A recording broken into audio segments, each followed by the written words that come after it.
विपत्ति में अधीर मत होइए। जिस बात को हम नहीं चाहते और देव गति से वह हो जाती है, उसके होने पर भी जो दुखित नहीं होते किंतु उसे देव इच्छा समझकर सह लेते हैं, वे ही धैर्यवान पुरुष कहलाते हैं। सुख और दुख में चित्त की वृत्ति को समान रखना धैर्य कहलाता है। जिसने शरीर धारण किया है उसे सुख दुख दोनों का ही अनुभव करना होगा। शरीरधारियों को केवल सुख ही सुख या केवल दुख ही दुख कभी भी प्राप्त नहीं हो सकता। जब यही बात है, शरीर धारण करने पर सुख दुख दोनों का ही भोग करना है, तो फिर दुख में अधिक उद्विग्न क्यों हो जाए। दुख सुख तो शरीर के साथ लगे ही रहते हैं। हम धैर्य धारण करके उनकी प्रगति को ही क्यों न देखते रहे। जिन्होंने इस रहस्य को समझकर धैर्य का आश्रय ग्रहण किया है, संसार में वे ही सुखी समझे जाते हैं। धैर्य की परीक्षा सुख की अपेक्षा दुख में ही अधिक होती है। दुखों की भयंकरता को देखकर विचलित होना प्राणियों का स्वभाव है, किंतु जो ऐसे समय में भी विचलित नहीं होता, वही पुरुष सिंह धैर्यवान कहलाता है। आखिर हम अधीर होते क्यों हैं? इसका कारण हमारे हृदय की कमजोरी के सिवा और कुछ भी नहीं है। इस बात को सब कोई जानते हैं कि आज तक संसार में ब्रह्मा से लेकर कृमि कीट पर्यंत संपूर्ण रूप से सुखी कोई भी नहीं हुआ। सभी को कुछ न कुछ दुख अवश्य हुए हैं। फिर भी मनुष्य दुखों के आगमन से व्याकुल होता है, तो यह उसकी कमजोरी ही कही जा सकती है। महापुरुषों के सिर पर सिंग नहीं होते। वे भी हमारी तरह 2 हाथ और 2 पैर वाले 3.5 हाथ के मनुष्याकार जीव होते हैं, किंतु उनमें यही विशेषता होती है कि दुखों के आने पर वे हमारी तरह अधीर नहीं हो जाते। उन्हें प्रारब्ध कर्मों का भोग समझकर वे प्रसन्नता पूर्वक सहन करते हैं। पांडव दुखों से कातर होकर अपने भाइयों के दास बन गए होते। मोरध्वज पुत्र शोक से दुखी होकर मर गए होते। हरिश्चंद्र राज्य लोभ से अपने वचनों से फिर गए होते। श्री रामचंद्र वन में दुखों की भयंकरता से घबराकर अयोध्यापुरी में ही रह गए होते। शिवी राजा ने यदि शरीर के कटने पर दुख से कातर होकर कबूतर को बास के लिए दे दिया होता, तो इनका नाम अब तक कौन जानता। ये भी असंख्य नरपतियों की भांति काल के ग्रास में चले गए होते, किंतु इनका नाम अभी तक ज्यों के त्यों ही जीवित है। इसका एकमात्र कारण उनका धैर्य ही है। अपने प्रियजन के वियोग से हम अधीर हो जाते हैं, क्योंकि वह हमें छोड़कर चल दिए। इस विषय में अधीर होने से क्या काम चलेगा? क्या वह हमारी अधीरता को देखकर लौट आवेगा? यदि नहीं, तो हमारा अधीर होना व्यर्थ है। फिर हमारे अधीर होने का कोई समुचित कारण भी तो नहीं, क्योंकि जिसने जन्म धारण किया है उसे मरना तो एक दिन है ही। जो जन्मा है वह मरेगा भी। संपूर्ण सृष्टि के पितामह ब्रह्मा है।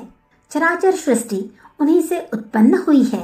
अपनी आयु समाप्त होने पर वे भी नहीं रहते, क्योंकि वे भी भगवान विष्णु के नाभि कमल से उत्पन्न हुए हैं। अतः महाप्रलय में वे भी विष्णु के शरीर में अंतर्निहित हो जाते हैं।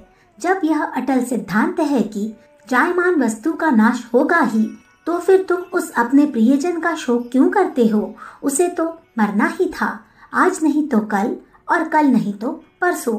सदा कोई जीवित रहा भी है, जो वह रहता जहाँ से आया था चला गया। एक दिन तुम्हें भी जाना है।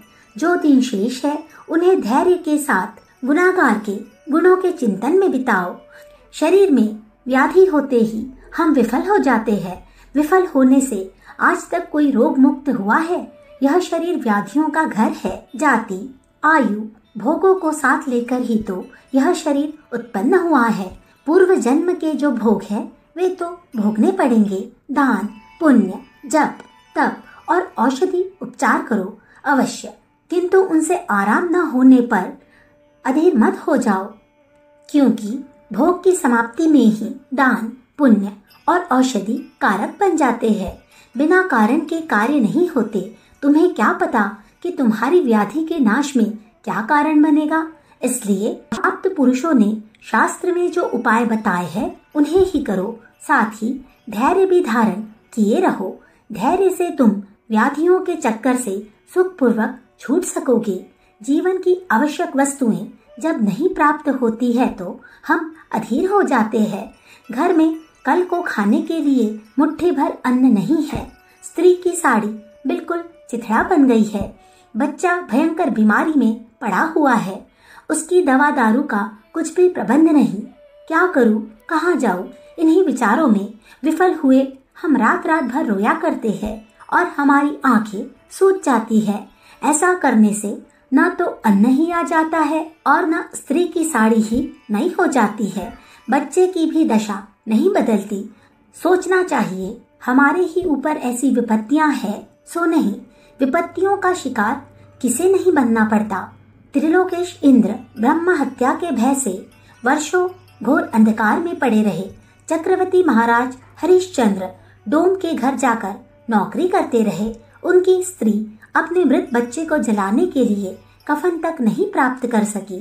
जगत के आदि कारण मर्यादा पुरुषोत्तम श्री रामचंद्र जी को 14 वर्षों तक घोर जंगल में रहना पड़ा। वे अपने पिता चक्रवर्ती महाराज दशरथ को पाव भर आटे के पिंड भी न दे सके।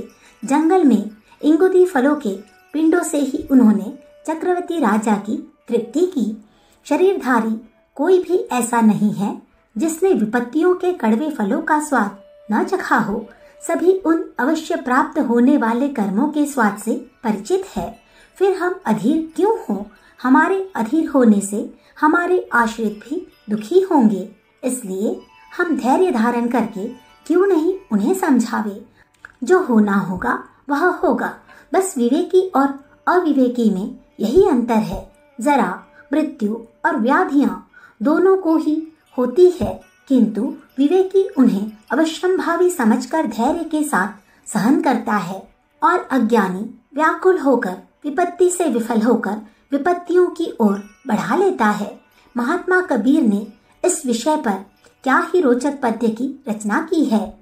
ज्ञानी काटे ज्ञान से, अज्ञानी काटे रोए, मौत बुढ़ापा आपदा सब काहू को होए।